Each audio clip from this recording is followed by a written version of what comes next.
Courtland. Okay, everybody, let's go ahead and start the panel discussion. This is the first panel of the second day of the event. If you have questions, please use the chat on your screen to submit questions. If you are not a panelist, please mute yourself. And I'm going to mute you if I like there's sound coming from behind. But if it's easier if you mute yourselves. I'd like to introduce our three esteemed panelists today. We've got Kathy Sprague from Safari Pearl in Moscow, Idaho. And Kathy, I know you, when you signed up, your company name as Tabby Cat. Is that a different business or?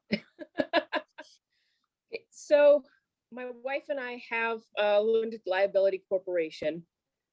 First four letters of her name are Tabby, Tabitha, okay. And then Cat is my name, so Tabby Cat. We hate those nicknames, so it's kind of a joke that that's what we call the company. Tabby Cat, as far as public facing, we do a monthly drag show here in rural Idaho, which is, Tim's clapping for me, thank you. It's pretty surreal. We've been doing that for 25 years. I opened the comic book end of the business 33 years ago, and that's Safari Pearl. Okay. And then we've added games and the costumes, and we also have a small adult shop, Eclectica. And so actually through the sexy costumes is how I got into the costume industry. So it's been a very roundabout organic growth over 33 years. Got it. Great. All right. Thank you. That explains that.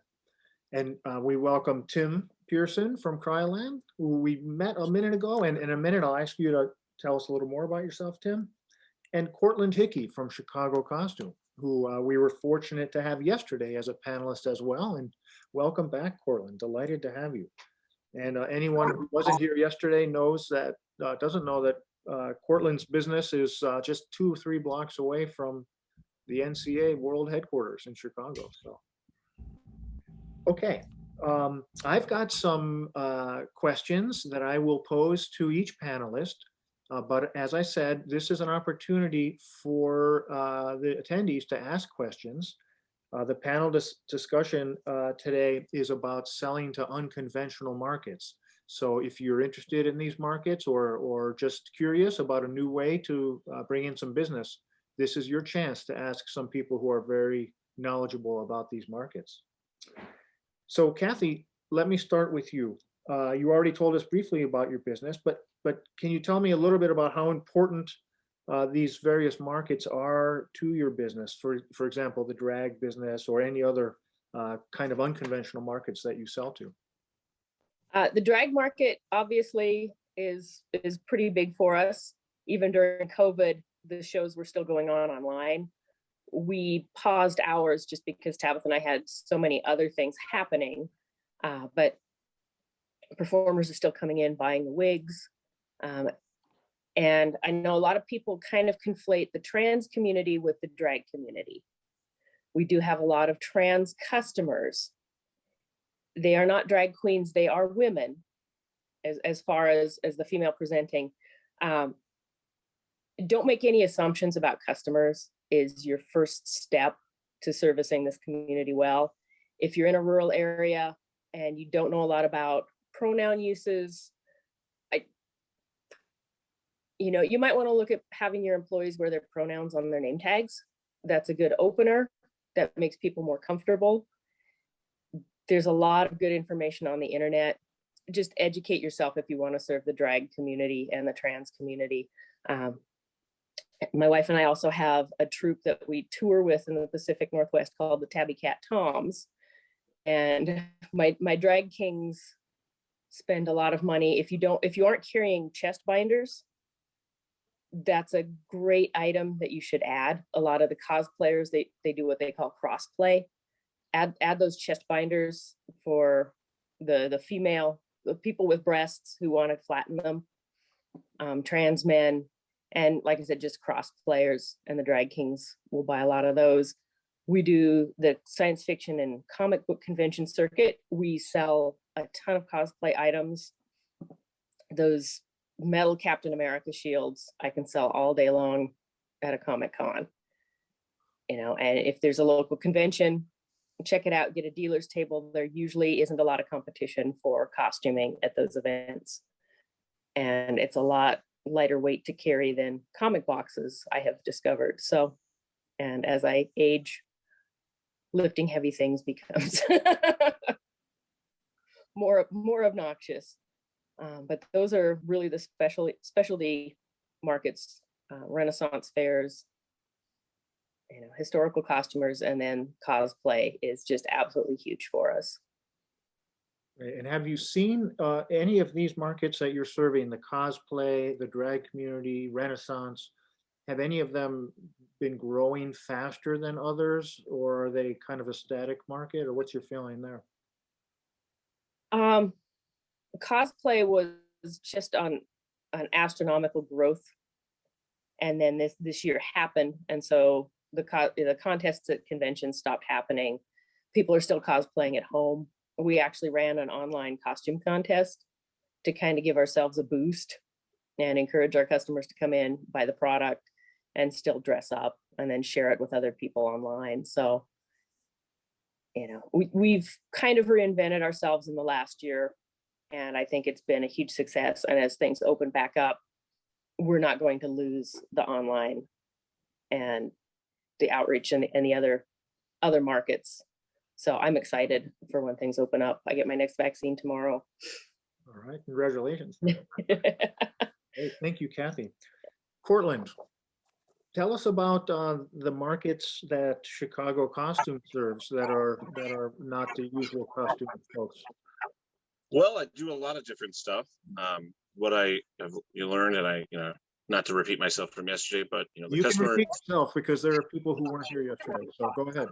Well, I think I've been in this business for a long time, and I've seen a lot of different things. And I remember, from way back when the way things were, and people used to really shop in our store, and that was they would line up, things like that. But that doesn't happen anymore, and I like to go where the people are, basically. And so we started doing local conventions and local events here in Chicago, probably about 10 years ago. Again, comic book conventions. Obviously, we're a big city, so we have a pretty big convention called C2E2. There's another convention company called Wizard World that does a convention here. There's also a bunch of smaller conventions. Yeah. I've done steampunk shows. We do outdoor events during the summertime. So we set up at Pride Festival, Pride Parade. The Grateful Dead came to town. We set up in front of the Grateful Dead. We will sell at street festivals in the local area. Just about anything that's of interest to any number of our products, I find can be a relatively easy process to get set up with. It's a lot harder to actually make any money doing it, but if you figure out your system, then your chance of success is higher. And it's a great way to meet people and tell them about your store. And so I think that's really, for local events, super important, because word of mouth is still one of the best ways to reach the customers. And so if you're at a place where they're at and they see all your cool stuff and you hand them a flyer, you maybe or maybe not with a coupon, and say, yeah, this is a cool place, or you're able to connect on another level with those customers outside of your store, then it strengthens the bond that will bring them back to your physical store many times.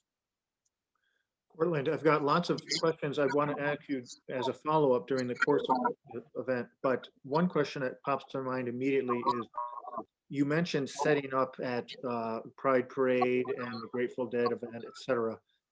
Do you have to you have to pay them? Do you have to get a permit, or how does that work that you can set up there? Well, there's a lot of things you're supposed to do. I'm very, I have of the mindset that, it's better to beg forgiveness than to ask permission. But, it all depends on what you're doing. Like with the park district, you have to get a permit. or you can sell on somebody else's private property. So I had a mutual customer who, owned the rights to the sales concessions right outside of, for a small little spot right outside of Soldier Field, and that he just let me pitch a tent, basically. If you're going to do if you're going to go to a convention, you got to buy a table. That's basically how it is. If you're, the rules are different every place you go, but they're pretty loose. It's not as, there are some paperwork involved, there's some stuff, but it's not.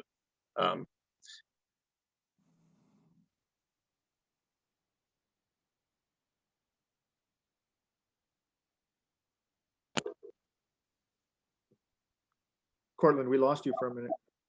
Sorry, my phone was ringing. I just said it's easier than trying to learn to sell on Amazon. Ah, okay. Great. Okay, Tim, tell us briefly about yourself. I know you introduced yourself previously, but there's some new attendees now, so they didn't catch your intro and during the social event. Please tell us a little about yourself and Kryolan and some of the markets that you serve. You're not a store per se, but you do serve some markets that are a little unconventional for costumers. So please tell us a little bit about that.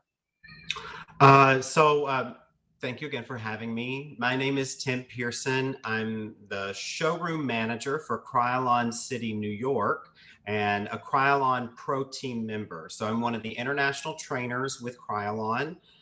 If you're not familiar with Krylon as a brand, that doesn't mean that you haven't already used the products. Since many of you are working in your own shops, you're probably selling some theatrical makeup out there already that you're aware of.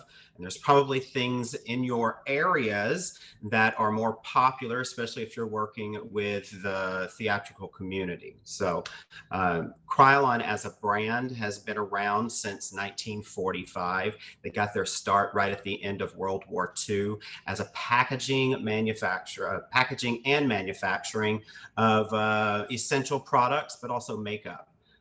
Later, they ended up acquiring a theatrical makeup brand, and this is where all the magic started to happen. So today, 75 years later, they just celebrated their 75-year anniversary.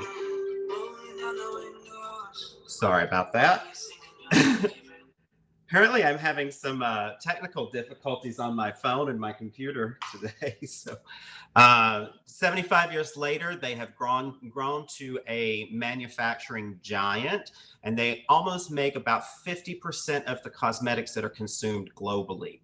So all of those other companies that are selling makeup to consumers, they're actually selling a product that's been manufactured and they've slapped their name on it.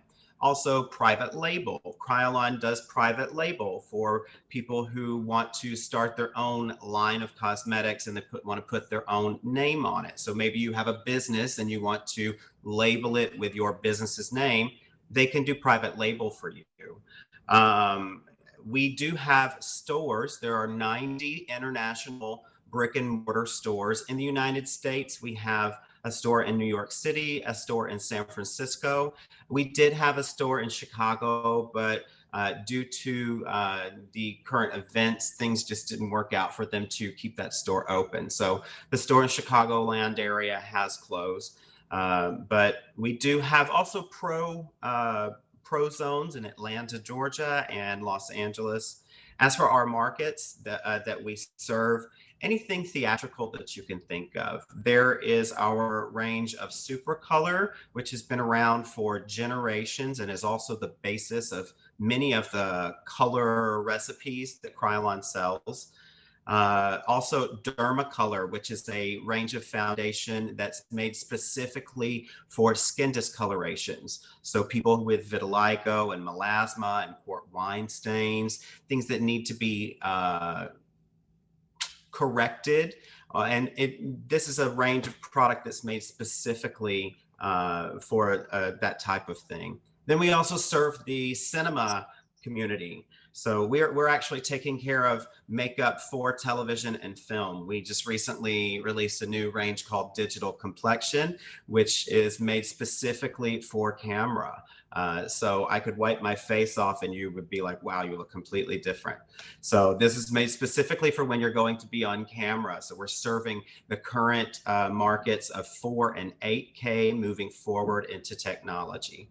And then last, but certainly not least, our drag community here in New York City is about 40% of our business in our retail store. So prior to COVID, we were, we were doing about 40% drag community, and then we had about 20% of our business was local customer outside of drag community, and then the other 40% was international. So being in New York as a melting pot, our showroom actually serviced many people from Brazil, Dominican Republic, also from Ecuador, Central South America. So it's very much like we are working with the Spanish speaking customer, we're working with the English speaking customer, we're working with the professional artist who is looking to package their own product.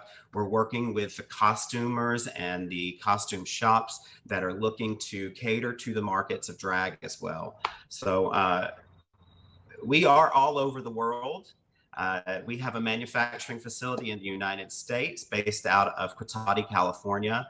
It's about an hour north of San Francisco. We have a manufacturing facility in South Africa as well. And we have a manufacturing facility in Chennai, India.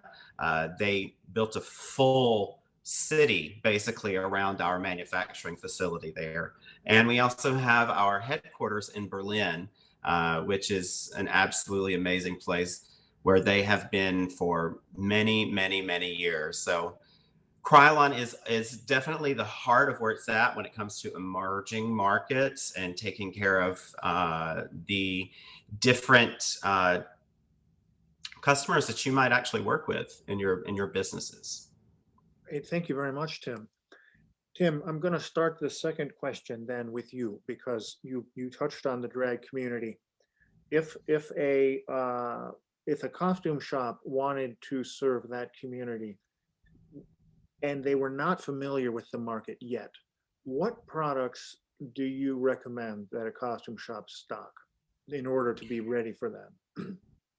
Well, I think earlier the comment was made about I want to be where the people are, which that means go where the business is, and finding the actual what are the things that they're looking for. So your customer, you have to know what they're looking for. For drag, you normally are working with an array of different skin tones. They want a foundation, they're looking for highlight, and they're looking for concealer, contour. So our most popular product is the TV paint stick.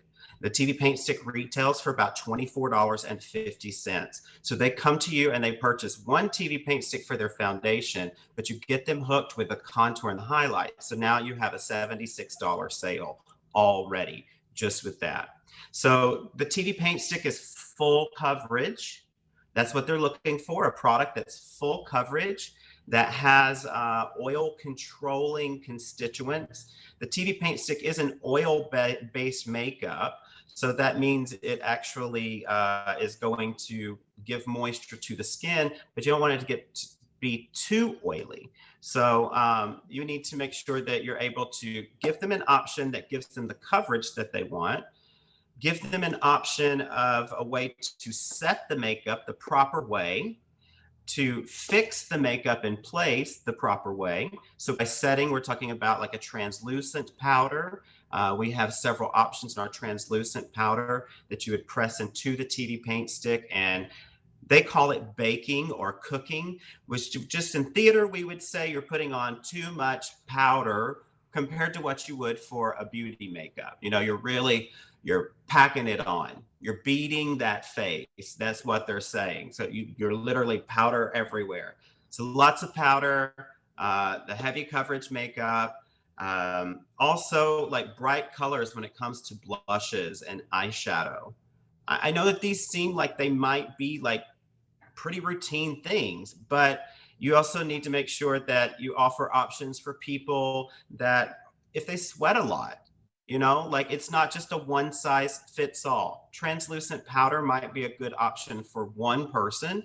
However, someone else might prefer to use our Dermacolor fixing powder, which is a waterproof product that has ingredients that form a film on the skin and bond with the makeup.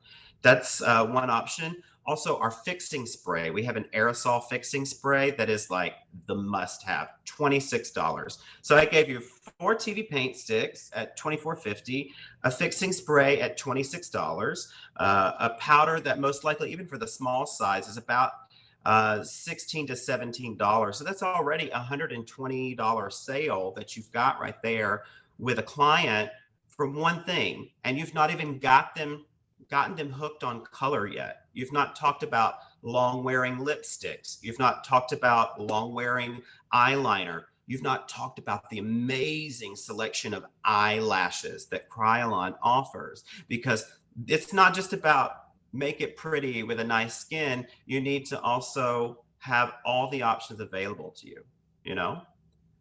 Great. Thank you, Tim. That's excellent advice. Kathy, let's continue with that theme because I know you serve that market. What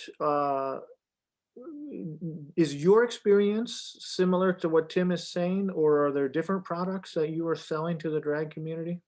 Yeah, now Tim is dealing probably with a little bit more established performers. I'm guessing. We deal with a lot of college students.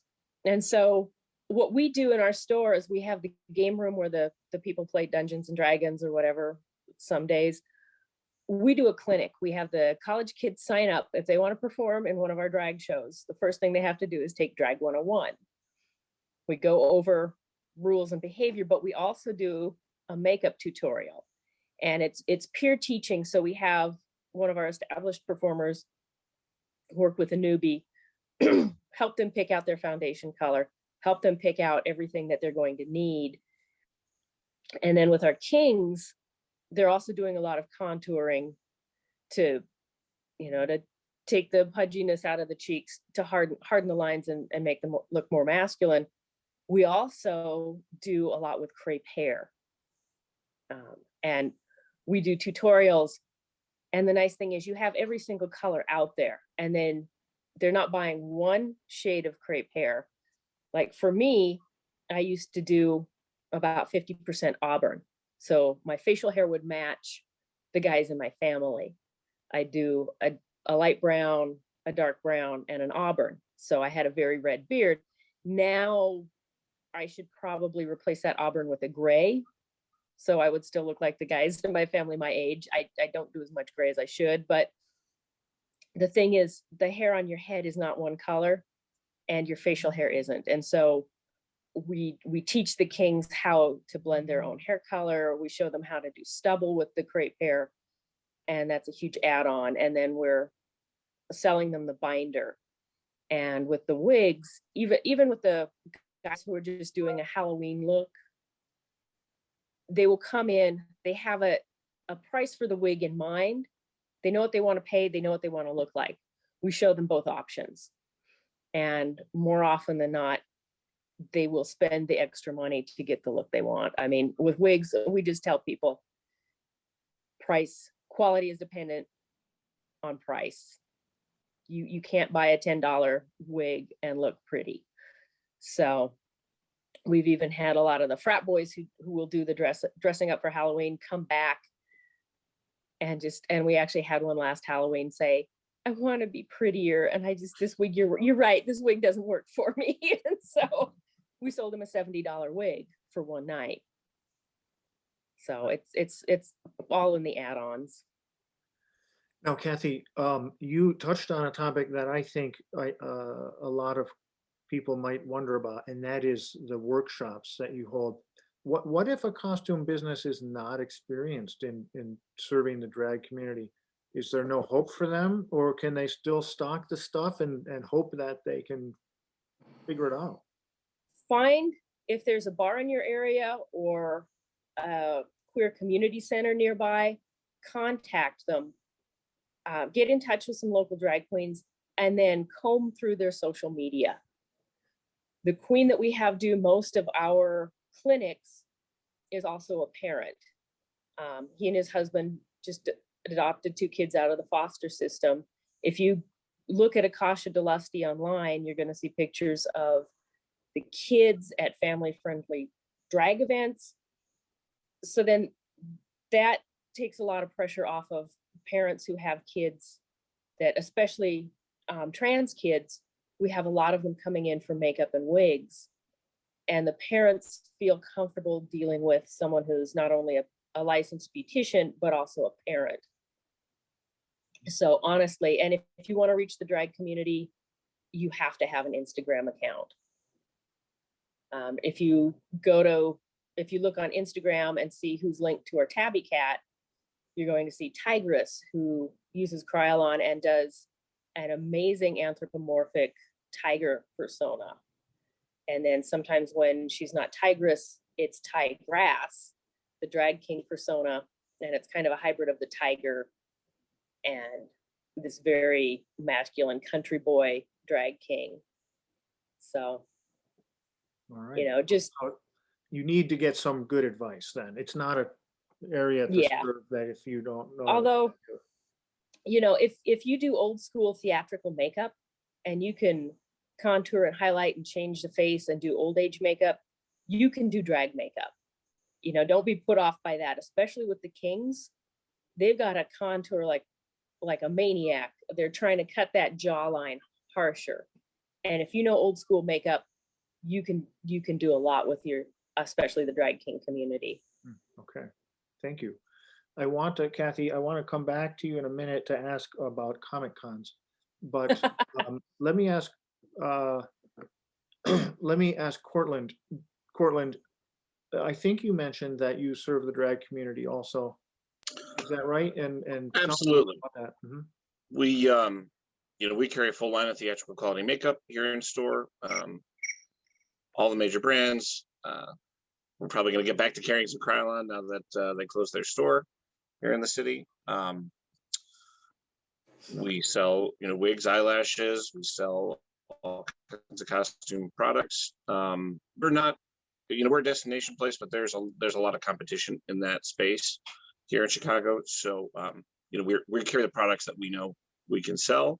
I would absolutely second the notion of never judging the customer by whatever you might think or whatever that outward appearance they might put when they're coming in the store, because it's always never what exactly you think it is, and just it's always important to have a very open mind and to help everybody with whatever they're looking for.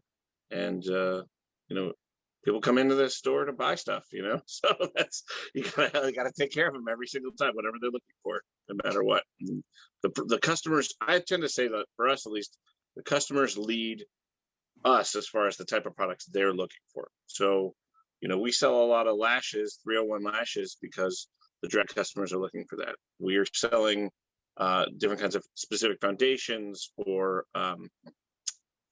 other kinds of specific products that the customers are asking for, and that's why we carry them. So it can be tough because there's so many products out there to choose from, to know, but the customers are going to tell you what they want, and so it's important to just listen and figure it out for yourself what your customer base wants.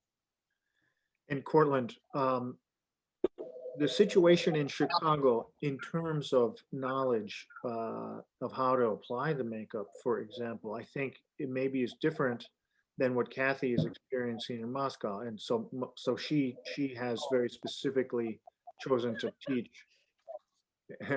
And her cat is paying a visit too. But in Chicago, in your store, do you feel the need to hold workshops or something, or are you just, like you said, selling what they come in to buy? We've tried with a number of workshops, a number of guest makeup artists, experiential type things. I haven't had much success with that. We have kind of a small store, as you know, so if we're going to do something like that, we have to close the location, and then inevitably whenever we decide to do it is when everybody else decides they want to show up to do that.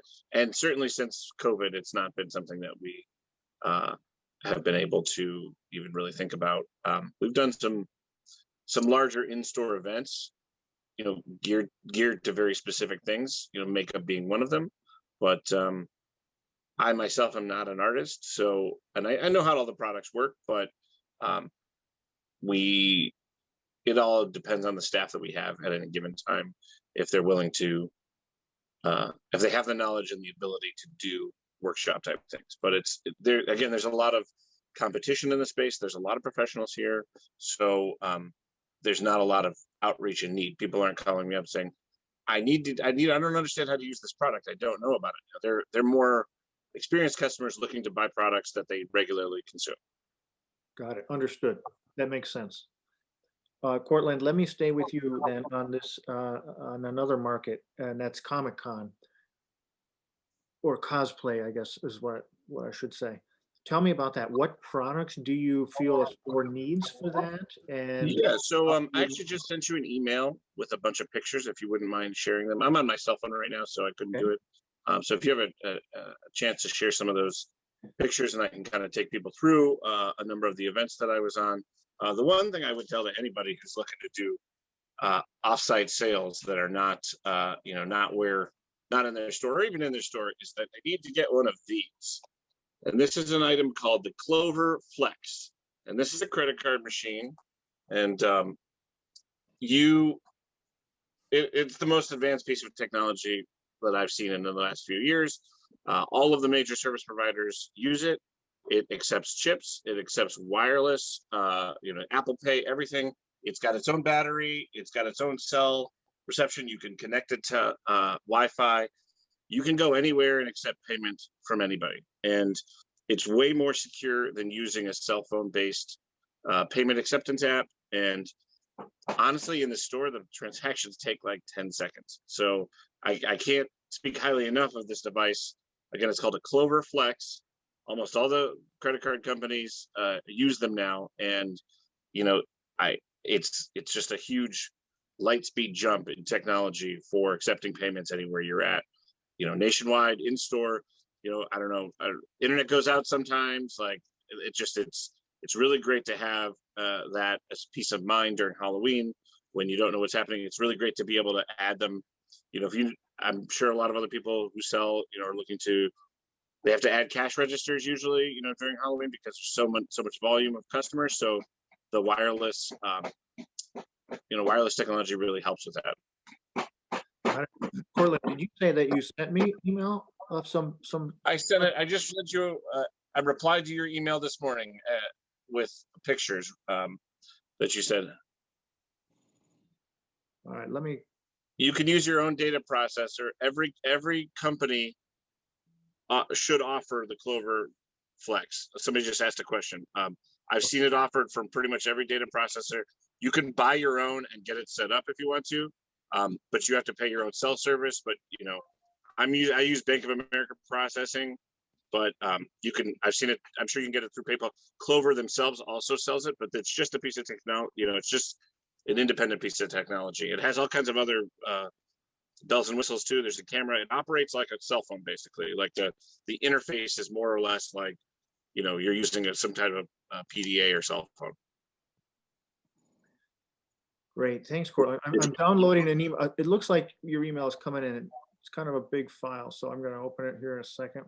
Sorry, I wasn't really looking at the file size for each of those things, but I included some pictures of some of our booth setups that we do at various conventions and some of the other on-site sales. So what was your question about comic book convention? What products do you find you need to carry to serve the cosplay buyers? What are they buying from you?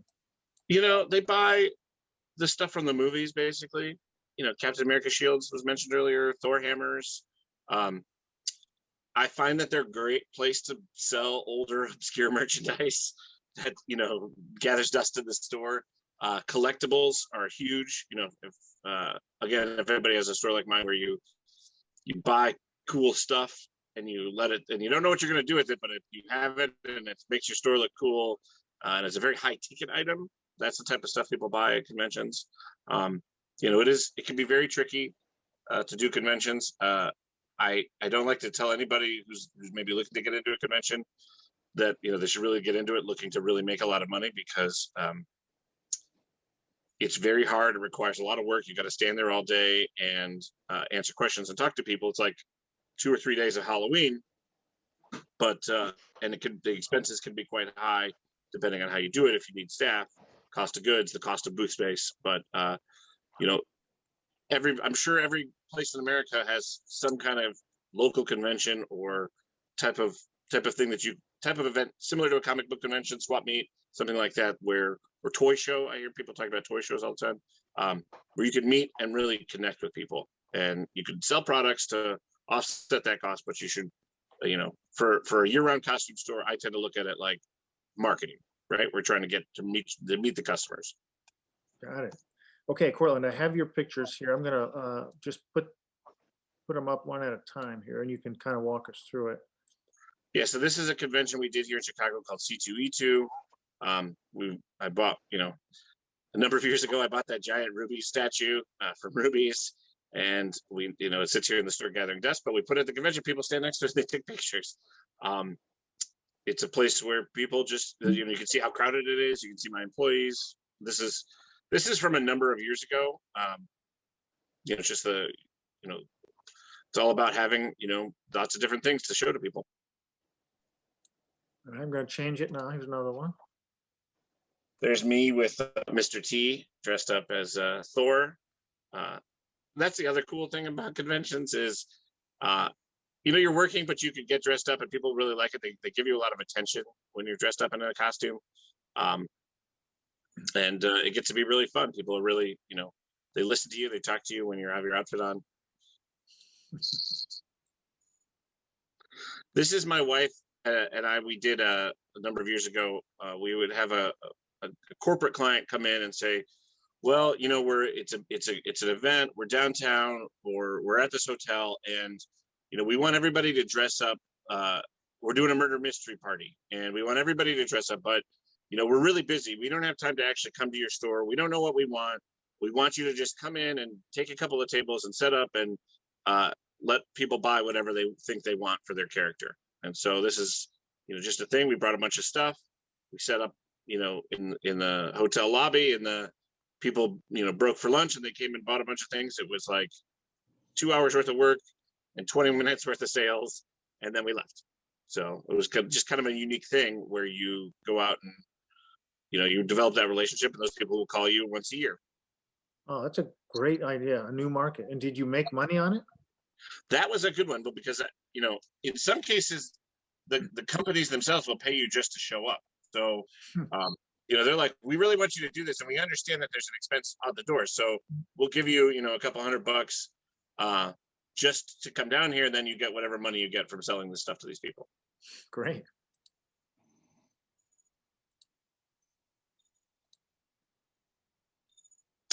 This is another corporate type of event we did. It's like a 1920s theme, where the customers, the corporate customers were like, "We have a huge budget, it's a big event, and we just want everybody to be able to come in and put on whatever they want. So, just bring a bunch of stuff, and here's what we got for a budget for this. You figure it out." So we brought a bunch of stuff, a lot of mix of retail items and rental stuff, and pretty much I thought everybody was going to just go bonkers, but they were pretty well behaved, and they would wear this stuff, and they brought it back, and it was a great event. It was a tremendous success. And that, again, that corporate customer will call you back every year as long as you're willing. He called me. He actually said to me, he's like, "Well, you can't. Amazon's not going to do this." It was a great. Nice. This is another type of convention. This is actually a New York Comic-Con. We did a few years ago. I would say, it's very busy, as you can see, but quite honestly, it's logistically one of the most difficult events I've ever done because of how everything is in New York City. And obviously I'm coming from Chicago, so there's, just a ton of work, and you have to deal with the labor unions there trying to load in and load out. You can't park your truck anywhere, and it's just wall to wall people now, and so it's a great experience to meet those people. Celebrities will come by, they'll hang out and take pictures with you, and it's a wonderful experience. It was just a real busy picture. Again, there's another smaller local event here, and you can kind of get an idea of the type of products that costume people are people are looking for at these types of conventions. A lot of disguise products, a lot of Ruby's products, all kinds of different things. We got into selling like little plush toys and all kinds of and artwork and stuff like that. There's a lot of other avenues for these types of sales events where you can smaller non-costume stuff that you can actually make money selling. So it's a good way. Certainly if you had comic books or magic cards is another way to kind of reach those people. Got it. Great. Thank you. Kathy, what products do you find selling to the cosplay customers? A lot of that stuff, Ruby's, all of the licensed product. Elope is huge at the conventions, especially the Harry Potter license is kind of cooling down for political reasons. But we take makeup, and when somebody comes up and their prosthetic is falling off, they will pay a lot for spirit gum or adhesive at that moment to put their costume back together just before the contest. So we'll bring us a small assortment of that. Neptune, the nicer foam swords and things, we sell a ton of those. We bring some games, we bring a lot of licensed merchandise from the other side of our store, but definitely the higher end cosplay accessories is where we make our money at those conventions. And we'll bring some nicer wigs because there are people that are hesitant to buy them online. They will pay a lot of money for something on Amazon or Wish and get a wig that is not great, and they've way overpaid for it. They see what we have, and they'll just once they can see it, they will buy it immediately. And the Comic Cons are great. They're also, if you have the staff to do it, speaking of corporate events, send your face painters to a corporate event. We get a call from a large manufacturer here in our area, and it's $500, and we send a team over for 2 hours, which I'm sure in a larger city you get paid more, but in North Idaho, that's a whole lot of money for 2 hours of work. Great. So yeah. We have a question. Let me ask, I'm going to ask this question, and then I want to mention that people, you're welcome to ask questions, and I've been kind of ignoring them over here, but I'm going to go through them now quickly. Oh, I think you already answered this first one about Clover, Courtland. Let me go to the next one. This is a question for you, Kathy. Where do you buy your wigs from, the nicer ones? All over the place. And actually, we have found that the Smithy's Fever line, the packaging really appeals, and they're younger. A lot of companies at this point have what they call an anime or cosplay line. We've done really well with West Bay. And we always have a few of those inexpensive Ruby's wigs that we bring along, because the people that don't want to spend a lot will look at it, and then they usually move up to a higher priced wig. And the other company to look at for some of the cosplay accessories is Western Fashion.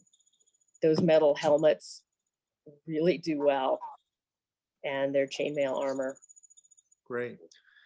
Kathy, speaking of cosplay, I have heard that a lot of cosplay people like to make their own costumes, but they still buy accessories or materials, Yeah, like that. Have you experienced that? we have. The other thing is we're bringing in some of the thermoplastics. We're looking at 2 different lines right now, and if anybody has good feedback on what they carry, but that's been a a line that people have asked us to carry. We're bringing it in.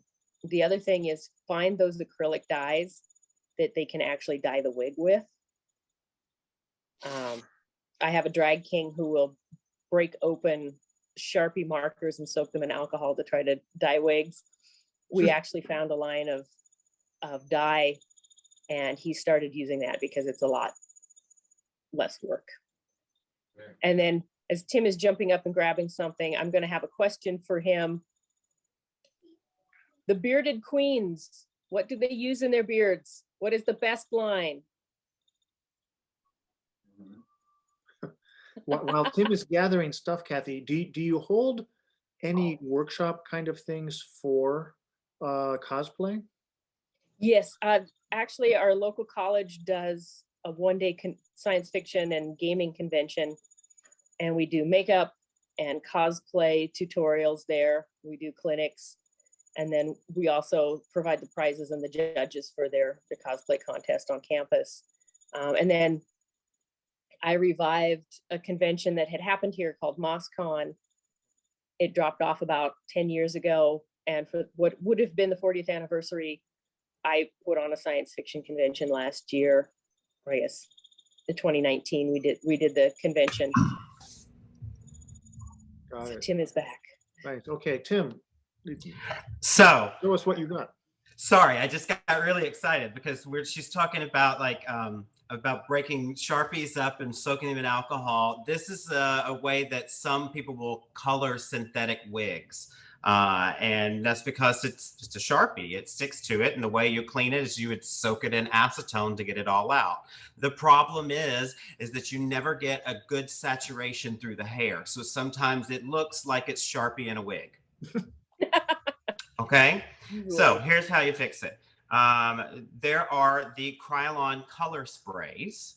They are like a spray paint. And they use them a lot of times in theater. So say like here on Broadway, they're doing two shows and a matinee, and they've got that, happening 5 times a week. And the scene calls for them to graffiti a wall. Well, you can't rebuild a wall every single show because that's just so uncostly, or so costly. So they use things like this because it's a spray that comes out like an aerosol, and it dries down, and then at the end they can just wipe it off with soap and water. So it's an aerosol hairspray that you can into the hair to color it. Comes in a full selection of colors. This is an old packaging. They've updated to this. So for cosplay, people were rushing 2-3 weeks prior to Comic-Con here in New York City to come and get their D33 green because they were doing the Joker. And come and get their clown white makeup because they're doing the Joker. And they're looking for Aqua color to distress clothes because they're doing the Joker. And the Aqua color is the product that's a water activated makeup. You may see something from like Paradise Paints or something like that. Krylon is the original. It has glycerin in there. So speaking of that, you can also use Aqua color to color the hair. So, say you pick up an Aqua color, say I wanted, it'd be hard for me to do it with my dark beard. Say I wanted to make my beard more blonde. This is a pastel yellow. I could go back with a mascara wand that's been wet with water and brush it in through my hair. These are opaque, so they do actually give a little bit more coverage to them. And they're also available in a gel form. I love these. Sometimes when I'm doing my drag looks, I will use this to brush in my hair, and I'll mix a couple of different colors because I do a wig, but that wig continues around to my natural beard. So I need to kind of pull it together somehow. This is Aqua Color Soft Cream. It's an already activated gel form of makeup, and it's available in all different colors. This dries down immediately. It's great for body painting. You can use it for mascara if you want to. You can use it to color false lashes, color beards. So there's so many options when it comes to that. We do deal a lot with the cosplay industry here in New York, not just drag. I kind of loop cosplay into drag sometimes because we have people that from all different backgrounds. This week I had an appointment with someone shopping in my store who was speaking of her boyfriend, but she was trying to do a gender bending look because she wanted to do David Bowie, and she talks about her drag. That's fine. She's an artist, and that's what she's talking about, her drag as an art form.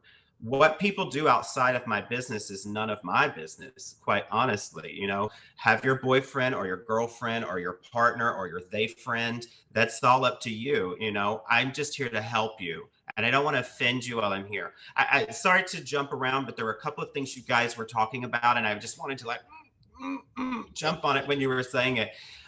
Last week, for the first time ever, I had someone ask me at the end of my interaction with them. They said, "Oh, it's so great seeing you. I came in here a few years ago and you had your face painted up in a costume around Halloween. It was just so amazing. And I saw you featured on Elle magazine about the history of drag. I just want to say thank you so much. It's been a great experience shopping with you. What are your preferred pronouns?" I never had anyone ask me that because I am an old school LGBT member, and you know, the terminology that I used 10 years ago is not okay today. And what we used 10 years prior to that is not okay today. So I grew up in my drag community that we called everybody girl. But then here with my customers, and I do that and continue to have that kind of community here, and I have clients that say, "Don't misgender me." So we can't do that. We have to make sure that we use gender neutral pronouns and we say they and them at most cases if you don't know what someone prefers to be referred to. So most cases people just call me ma'am. So that's what I stick with. So I'm not offended if you call me sir or you call me ma'am or you call me he or him. I know I present a certain way, but this is who I am, and I'm comfortable with that. So other things, Comic-Con happens a week in New York City after RuPaul's Drag Con. I could have literally left my booth set up in the exact same spot for 3 days. But as he was mentioning earlier, that just can't happen. And the union has to roll your items in for you if you come in a certain way. So there's so many different changes of things that actually happen, you know, in New York when it comes to setting up for a trade show. It's crazy here. One moment, I'm sorry. That's all right. While Tim is away, I want to read a comment that an attendee sent, and this was in reply to the questions about the wigs. Pam Markle writes, "Henry Margu is a great source of wigs, along with Rockstar wigs." So that's two Oh, yeah. wig suppliers. Yeah, Rockstar actually, Pandora Box from RuPaul's Drag Race was one of their spokespeople. Great. So attendees, we have just a few minutes left. If you have questions, please fire away. And the questions can be on anything these people have been talking about. So please don't hesitate. I'm going to pose one more question to the panel. And but if you have a question, please send it on. My question is, and I'll start with you, Kathy, because your mic is on. If you could give somebody one piece of advice about getting into either the drag market or comic cosplay or some other market like that, what do you think you have learned that perhaps someone who's not in such a market now doesn't know? Hire someone who is a fan or involved in that community.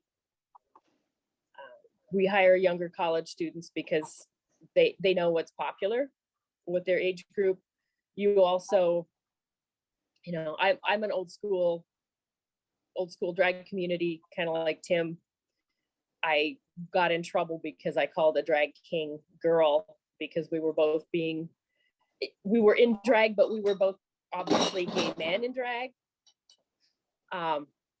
So, you know, gender is a very, very difficult thing. I mean, the number one thing is Google it. Learn all about gender and pronouns and how to be respectful to a community, and then hire a college kid who's taken 3 social classes because they will correct you every day. Yes, they will. And it's not offense. Don't take offense to it. They're the kids today are so much more socially advanced than what we were. And I feel like I am more socially advanced in myself, who I am today, than I was 20 years ago as a Caucasian man growing in the South from what my parents were, you know? So learn. Tim, you might have missed the question that I posed, and I'll ask you too. And that is, if there was one tip that you could give to a costume shop owner who is not currently serving the cosplay market or the drag market or any of these other markets, you talked about the very important message of being respectful, but is there another piece of advice that you might offer them?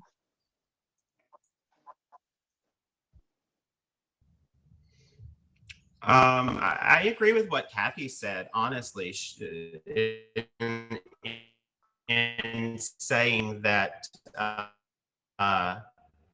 but you know, you have to make sure that you have someone there in place that is a you know, of this generation, even if they're not a part of that community. You know, the terminology that they use. Yes, queen, and work, and you know, things that we would never say. It just changes all the time, and the things that I thought were just fine, now I feel so old because I feel like when I talk to people, maybe I'm out of touch, and I'm under 50, so I shouldn't feel that way, you know. I think, yeah, the biggest thing is I would agree definitely with what Kathy said. Make sure that you know your market, because that's the only way that you can do it. If you've got a niece or a nephew or a college student, a high school student, because they're getting involved much younger. We teach drag workshops here in our stores. We did prior to COVID. Now we've started doing things online. And I had students, we would even do like special effects workshops in our stores that was geared towards teenagers only. Keep the kids separate from the adults, because this is the way that you put your kids in school and they don't take the exact same classes that an adult would take. So we teach them at a different level and make it to where it's a safe space. That's the biggest thing for your business, is to create a safe space for anyone, whether they're of a different preference or a different race. A safe space, safe haven, any place that you should feel good. Especially like when it comes to maybe like skin tones that are underserved in your community.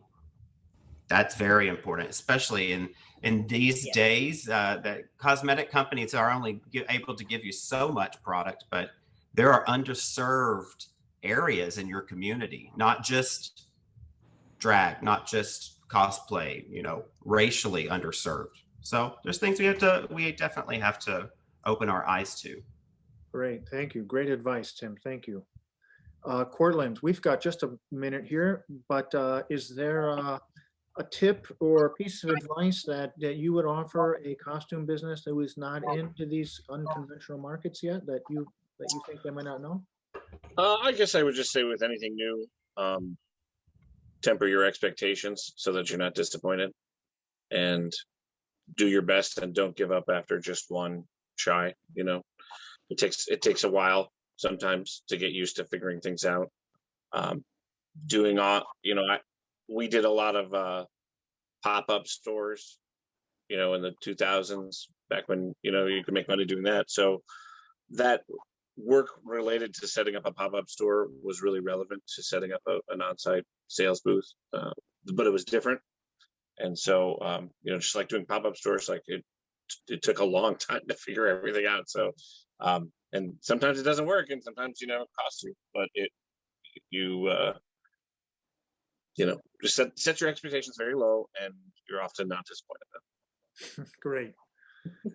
All right. Well, thank you very much, panelists. You've provided fantastic information.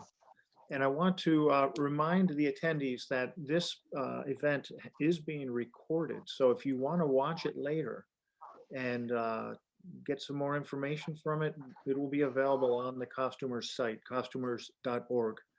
And also, these many interesting topics we've talked about today and yesterday will lead to some more articles for the website and the newsletter. So if there's an area here that you feel you want to learn more about, stay tuned, because we will probably do more information about it. So again, thank you very much, Kathy, Tim, and Courtland, for